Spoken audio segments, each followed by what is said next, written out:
دنیا میں مشکل ترین کام اپنوں میں سے اپنوں کو تلاش کرنا ہے۔ تمہاری ساری پریشانیاں تمہاری خواہش کی وجہ سے ہیں۔ خواہش چھوڑ دو، تمہیں سکون مل جائے گا۔ روز ملنا ممکن نہیں، لیکن روز دعاؤں اور اچھے الفاظ میں یاد کرنا تو آسان ہے۔ معزز بننا چاہتے ہو تو دوسروں کی عزت کرو، کیونکہ یہ کام معزز بندہ ہی کرتا ہے اور یہی انسانیت کا کمال ہے۔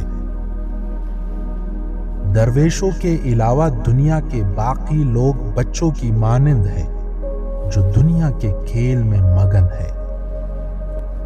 شکر کو چادر کی طرح پہنو، یہ تمہاری زندگی کے ہر کونے کو چھپا لے گا۔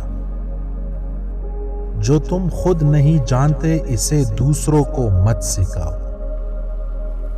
جوانی کے فیصلے جوانی میں ہی بھلے لگتے ہیں۔ دراصل سورج نہ کہیں سے نکلتا ہے اور نہ کہیں ڈوبتا ہے۔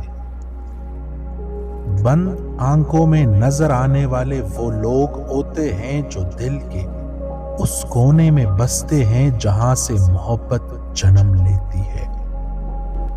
اگر جوانی میں انسان اپنے مستقبل کا خیال رکھے تو بڑھاپے میں حسرتوں کا شمار بہت کم ہوتا ہے۔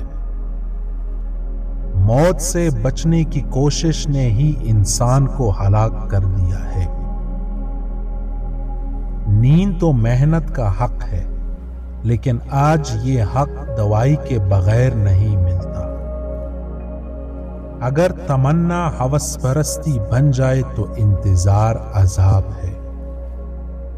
آرزو اور استعداد کے فرق سے حسرت پیدا ہوتی ہے۔ سب سے زیادہ بدقسمت وہ بوڑھا ہے جس کو بڑھاپے میں گناہوں کی تمنا ہو۔ یتیم کا مال کھانے والا آزار یتیم خانے بنائے سکون نہیں پائے گا۔ تاریخ کو یاد رکھنے کی بجائے تاریخ بنانے کی فکر کرنا چاہیے۔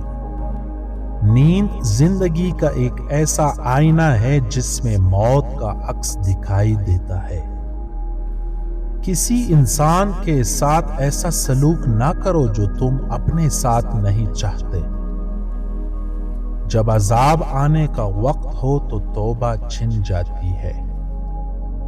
طاقت کا استعمال حد سے بڑھ جائے تو اطاعت کی بجائے بغاوت پیدا کر سکتا ہے۔ اللہ کے قریب کر دینے والا غم دور کر دینے والی خوشی سے بہتر ہے۔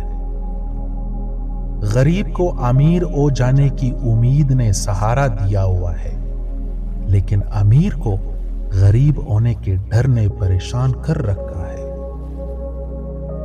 فطرت کے عطیات میں سب سے بڑا عطیہ پرسکون نیند ہے۔ انسان ظالم کو معاف کر سکتا ہے، لیکن اس کے ظلم کو نہیں بھول سکتا۔